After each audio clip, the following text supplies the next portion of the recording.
first question for Aaron. We'll start with Mike on the right side.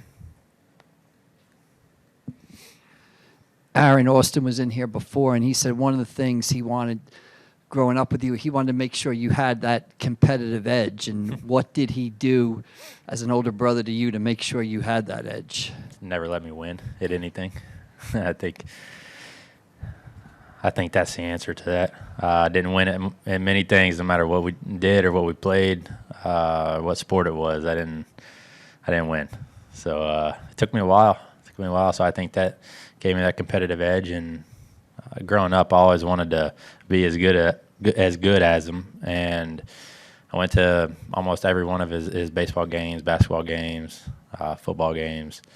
When he went to high school, also watched almost every one of those. And then in college at LSU, before we played with each other, I went to almost every one of his home games too. So I got to see how he went about his business and played the game, and learned a lot from him.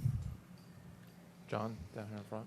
Saw your Instagram posts. I guess you were able to catch up with him here in San Diego. When you get together with him, especially for the stakes that are here, are you talking about the series at all? Any trash talking, or are you just talking about life and family and brothers and stuff? Yeah, not talking about the series much. Just pretty much the only thing we talked about that involved the series was this might be one of the last times, because you never know. You never know if this ever happen again. Us playing against each other at this stage of the NLCS, and that we're blessed to be in this position against each other and on the same field, and it's pretty cool. But I'm just fortunate, and I know all my teammates are fortunate to be in this position as well. And it's a fun time, and we're just enjoying it. Alex. Hey, Aaron. You mentioned going to your brother's games growing up, and I'm curious what you learned from watching him compete. Like, was there something that stuck out to you in particular? Yeah, it's pretty much the same guy, if you watch him on the field now, as he used to be. No matter what the stage was, if he didn't get a hit, if he made an error, he never would hang his head. No matter if he was failing or succeeding, and that really stuck out to me. And I try to do that still today, and I know he does it. He plays the game the right way, and he's always played the game the right way. Right here on the left, towards the back. Aaron, your parents are kind of in a tough position. Do you have to lobby them to root for you harder than you do for Austin? Is there any of that sibling rivalry there? For my parents? Yeah. That's probably something you have to ask them, but I know my dad wears 2 jerseys usually, and I think he usually wears the Phillies jersey over the Padres jersey when I pitch, and then vice versa when I don't pitch. So Austin plays pretty much every day, so I think he wears the Padres jersey a little bit more. Back row on the right. Austin, Aaron, a couple of questions for you. Austin talked about your relationship, and it sounded like he's your biggest fan. What is your view of watching him? The same. I watched him. Like I said, I watched him so many years, and he has such a good story of how he's got to this position that he's in right now. Guy's played shortstop his whole life, and moved around the infield, and ended up being a catcher, never caught before, and got called up with the Mariners, played first base, never played first base before, and got traded over here to San Diego, and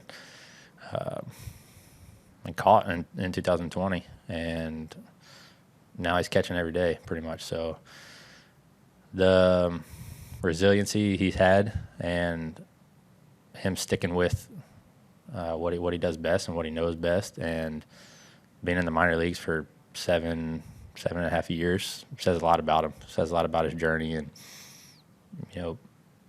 he's always been a hard worker, and I mean, this is where he belongs. He belongs here, and you see what he's doing behind the plate and working a pitching staff, working a good pitching staff, and I'm just glad he's healthy all year. He's had some injuries since he's made that transition to catching, so really proud of him.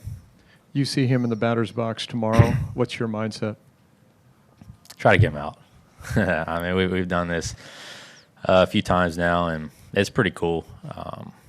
obviously not as nerve-wracking as the first time we faced off against each other, but at the end of the day, I'm trying to get him out, and at the end of the day, he's trying to get on versus me. So anything I can do to get those 3 outs and get back in the dugout and help my team out. And then finally, he talked about the goal. The goal is to win. And obviously, that I would assume is your same goal, regardless of who you're batting or who you're facing. Would that be accurate? For sure, very accurate. Brother versus brother, it's still the game. We have to focus on winning the game. It's our goal for our team, and that's the goal for their team as well. And all comes down to competing against each other and trying to win a baseball game and move forward. Matt on the left. Hey, Aaron, how did you find out that Austin had finally made the majors, and what was that moment like, knowing everything he had been through? I actually got a call from my mom in 2019, I think. I had just come out the game against Atlanta, and in Atlanta, and she had shot me a text that Austin got called up, and brought tears to my eyes. And just a cool moment, and watched his debut over there. I believe it was in Oakland, and just knowing how hard he worked to get to that position, it's really special for our family and for everybody who's worked with him and who's known him. So it was a cool moment.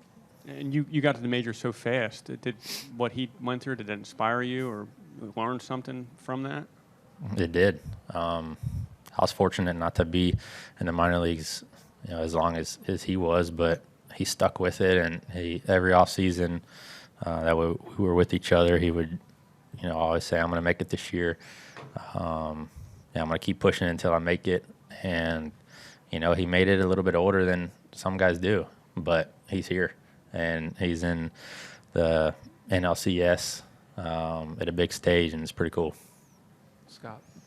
Aaron, I know he's caught you a bit in the off seasons, including, I guess, as recently like February this year when you came out with him, and you faced him. He probably has some intel on you, and you probably have some on him.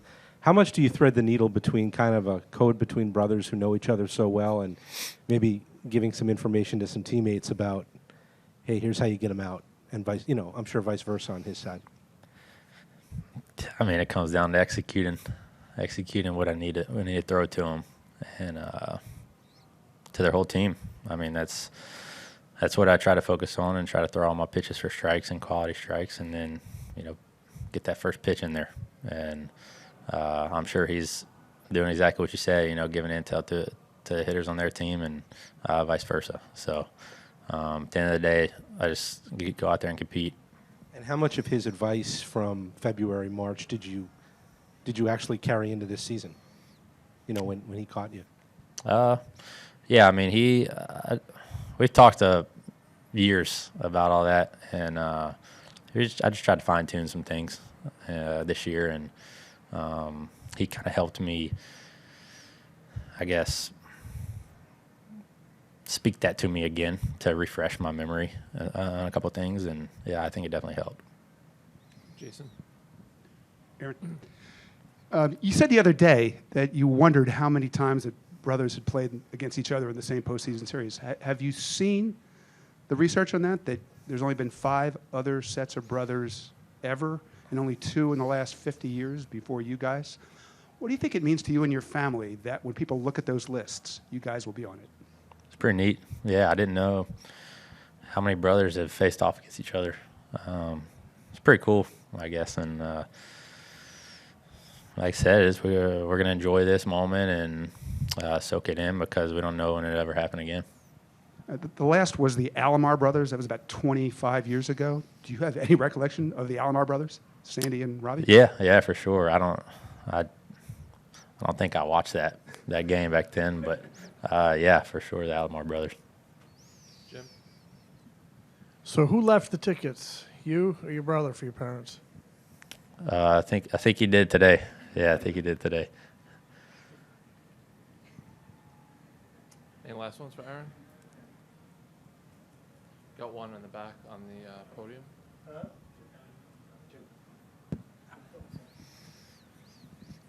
Aaron, Austin was asked, unfortunately, one brother will move on to the World Series, the other one will not. Have you thought about that, or is it hadn't got to that point? Just kind of see what happens. Yeah, I see what happens. Hadn't really thought about it too much right now. I think we're pretty focused on the game today and these 2 games over here in San Diego. But that'll come when it comes. But we got to take it one game at a time.